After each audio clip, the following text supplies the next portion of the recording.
주인을 잃고 해외를 떠돌던 조선시대 묘지석이 고구의 품으로 돌아왔습니다. 한국국학진흥원이 위탁관리를 맡아 조선시대사를 보여주는 자료로 활용될 예정입니다. 경주의 다양한 유무형 문화재를 활용한 야간 문화축제 문화재 야행이 오는 30일 시작됩니다. 경주의 경치와 길, 이야기 등 8가지 주제로 다채로운 프로그램이 마련됩니다. 미니 인터뷰에서는 당은이 대구시 교육감을 만나 아이들이 안전하고 건강하게 자랄 수 있도록 대구 교육정책 추진 계획에 대해서 들어봤습니다. 경주시가 문화체육관광부에서 주관하는 법정 문화도시 최종 선정을 위한 1차 관문인 예비 문화도시에 선정됐습니다.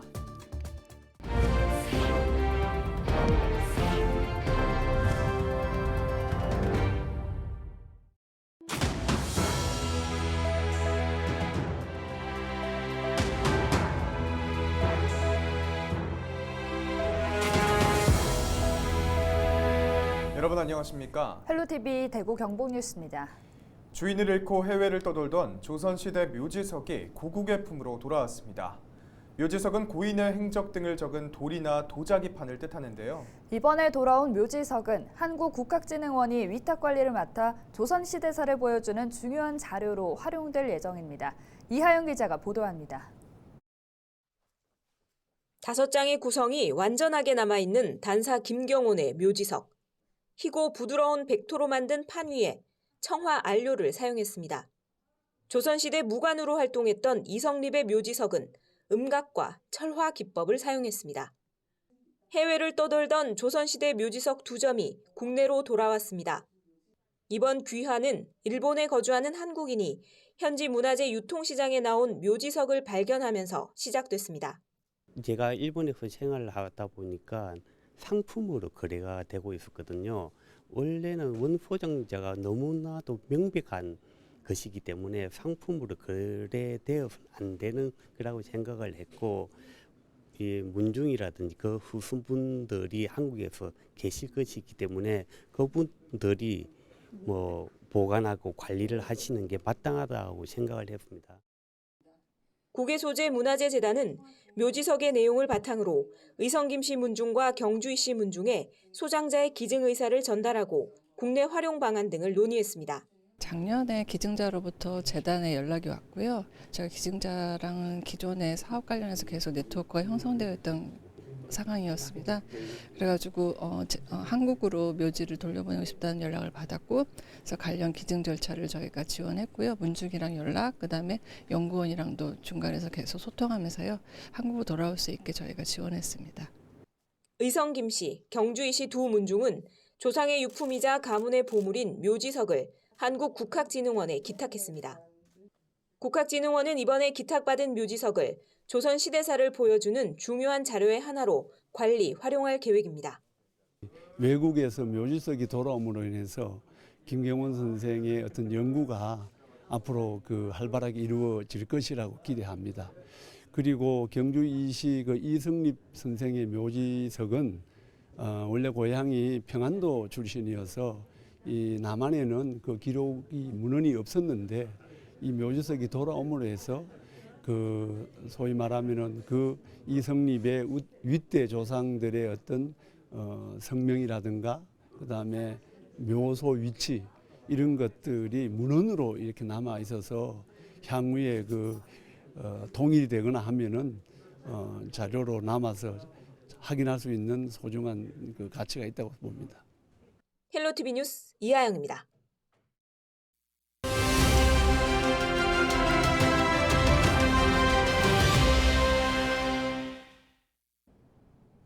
경주의 밤을 빛낼 야간 문화축제 문화재 야행이 오는 30일 개막합니다. 교촌 한옥마을 일대에서 야간의 문화재를 활용한 다양한 행사가 열리는데요. 경주 문화재 야행 이동균 감독과 자세한 이야기 나눠보겠습니다. 네, 감독님, 이 경주 문화재 야행 매우 기대가 되는데요. 축제의 취지에 대해서 말씀해 주시죠. 그동안 보존 우선 정책 속에 긴 잠에 빠져있던 문화재들도 이제 동시대에 있는 함께 호흡하는 살아있는 문화재로 거듭나야 한다는 시대적 소명을 받게 됐습니다. 이 소명에 발맞춰서 이 행사가 진행되게 되었습니다. 네, 유무형 문화재를 활용해서 다양한 행사가 열린다고 하는데요. 야간 프로그램도 마련이 돼 있다고요? 경주 교촌 한옥마을은 조선시대 문화와 신라시대 문화가 섞여 있는 장소입니다.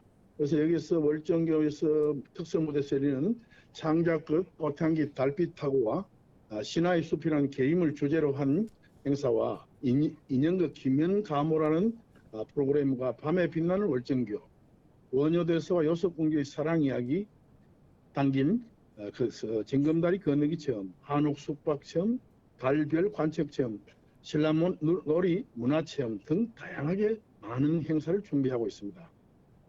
네, 그렇군요. 개막식과 공연 등 주요 일정도 알려주시죠. 개막식은 월정교 옆에 설치한 특설 무대에서 9월 30일 오후 6시 반에 개최됩니다. 개막식 축하 공연 장자끝 꽃향기 달빛 사고를 시작으로 버스킹 공연, 인형극, 그다음 코스프레, 채부자의 품격, 신화의 숲 여러 가지 행사로 가지고 지금까지 준비하지 않은 처음 보는 행사도 많이 시도하고 있습니다. 네, 정말로 기대가 되는데요. 마지막으로 관광객과 시민들에게 한 말씀 부탁드립니다. 2022 경주문화재 야행을 경주문화로서 열심히 준비하였사오니 많은 시민들과 관광객들께서는 교촌 한옥마을에 저녁 나들이 나오신다는 생각으로 많이 방문해 주시면 절대 실망시켜 드리지 않도록 하겠습니다. 감사합니다. 네, 오늘 여기까지 듣겠습니다. 지금까지 이동균 감독과 함께 오는 30일 개막하는 경주문화재 야행에 대해서 이야기 나눠봤습니다.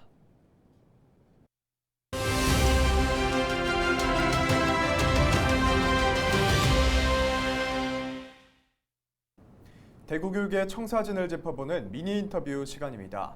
공부 못지않게 우리 아이들의 건강도 중요한데요. 일상에서도 그렇지만 학교에서도 감염병 예방이나 급식을 통한 균형 잡힌 실생활 교육 등 건강한 성장을 위한 시책들이 추진되고 있습니다. 또 지역사회와 함께 학교 폭력이나 아동학대에 대한 안전망을 강화하는 데도 노력하고 있는데요. 강은희 교육감을 만나 안전한 교육 환경을 만들기 위한 방안들에 대해 들어봤습니다. 박근수 기자입니다. 네, 교육감님 안녕하십니까? 안녕하세요. 네.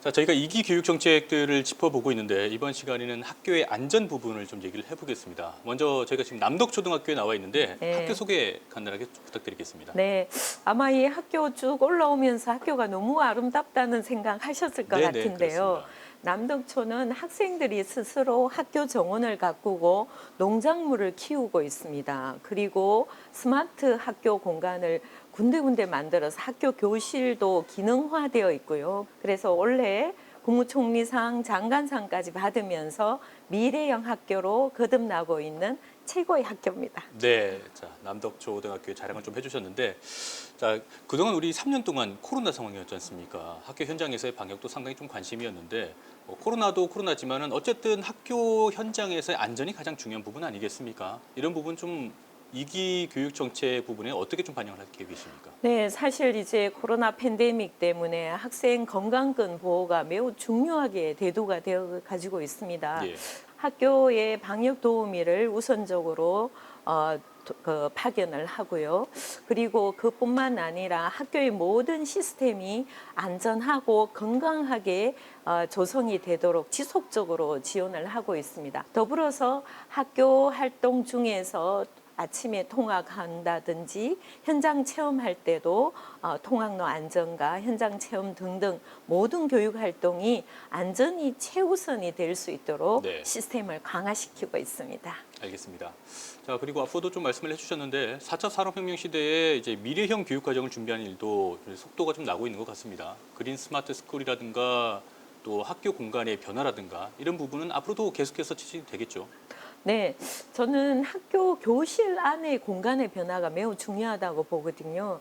언제 어디서나 이렇게 인터넷에 접속해서 학습 자료를 충분히 볼 수 있도록 하고 있고, 그 외에 상상 제작소 그리고 학교의 공간이 효율적으로 구성이 될 수 있도록 하고 있고, 그리고 또 학교에는 학생들이 가장 좋아하는 지금 이 공간처럼 학교 도서관의 미래형 변화를 지속적으로 추진하고 있습니다. 이런 공간의 변화와 학습 교육 과정의 변화가 함께 어우러져서 미래형 학교로 저희가 가고 있습니다. 지난 선거 때도 학교 업무 지원센터를 설립하겠다 이런 말씀도 하셨는데 어떻게 추진해 나갈 계획이십니까? 네, 사실 뭐 학교는 교육 본질에 집중해야 되는데 부가적인 일들도 학생에 따라서 발생하는 게 꽤 많습니다. 네. 교육시설 지원센터가 있는데요. 이 부분을 학교 업무 지원센터로 확대 개편을 지금 준비 중입니다. 선생님들이 직접 하지 않으셔도 되는 업무들을 우선적으로 발췌를 해서 학교 업무 지원센터에서 신속하게 지원을 해드릴 예정입니다.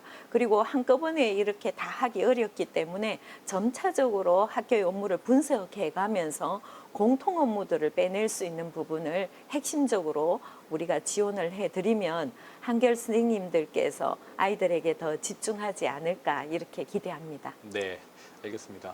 급식 부분도 좀 짚어볼 텐데요. 안전하고 믿을 수 있는 식재료를 공부를 해야 되겠고 또 아이들에게 올바른 식생활 교육을 하는 것도 중요하지 않겠습니까? 이런 부분에 대해서는 좀 어떤 계획을 갖고 계십니까? 식자재비를 충분하게 공급하는 것뿐만 아니라 학교별로 제공하고 있는 식단, 레시피가 좋아야 됩니다. 그래서 표준 레시피를 굉장히 질을 높이는 부분으로 개발을 하고 있고요. 더불어서 우리가 급식 경영대, 그다음에 아이들도 영양 있고 균형 잡힌 식생활 교육을 좀 받는 것도 중요하거든요. 네. 이런 부분도 학교 교육 과정에 편성해서 좀 꼼꼼하게 교육을 해서 균형 잡힌 식생활을 할 수 있도록 지원하겠습니다. 네, 알겠습니다.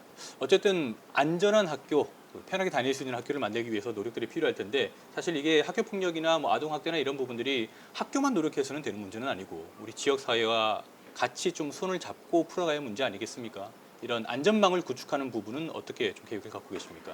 네, 사실 우리 대구는 학교 폭력 피해율이 전국에서 가장 낮은 학교 교육청이긴 합니다만 여전히 학교 폭력은 계속 발생하고 있습니다. 그래서 아이들이 학교 폭력이 발생하지 않도록 예방을 하는 게 중요합니다. 그래서 체험형 학교 폭력 예방 프로그램을 좀 더 적극적으로 시행을 하고 있고요. 네. 그리고 이 학교 폭력이 발생하면 처리하는 행정적인 문제도 굉장히 복잡해서 학교 폭력 사안 처리 시스템을 자동으로 할 수 있도록 도입을 하고 있고 그리고 가피해 학생들을 적극적으로 지원해서 다시 재발하지 않는 그런 3단계의 시스템을 작동을 시키고 있습니다.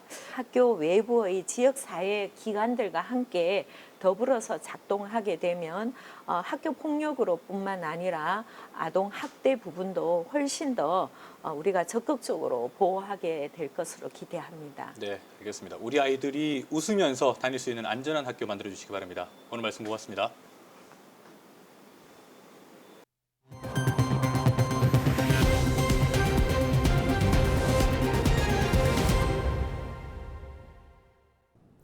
경주시가 문화체육관광부에서 주관하는 법정 문화도시의 1차 관문인 예비문화도시에 선정됐습니다.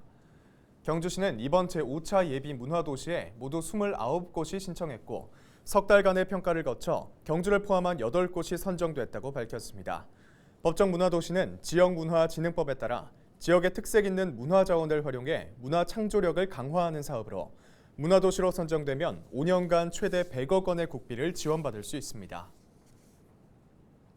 대구시가 도시 대기질을 개선하기 위해 낡은 대기오염 방지시설 57곳을 연말까지 전면 교체합니다. 대기오염 방지시설은 공기 중으로 배출되는 오염물질을 줄이거나 제거하기 위한 시설로 대구시는 2019년 이후 소규모 사업장을 대상으로 노후 방지시설 교체 비용을 지원하고 있습니다. 시는 서대구 역세권 개발에 발맞춰 내년까지 염색 산업단지 내 124곳의 방지시설을 전면 교체할 계획입니다.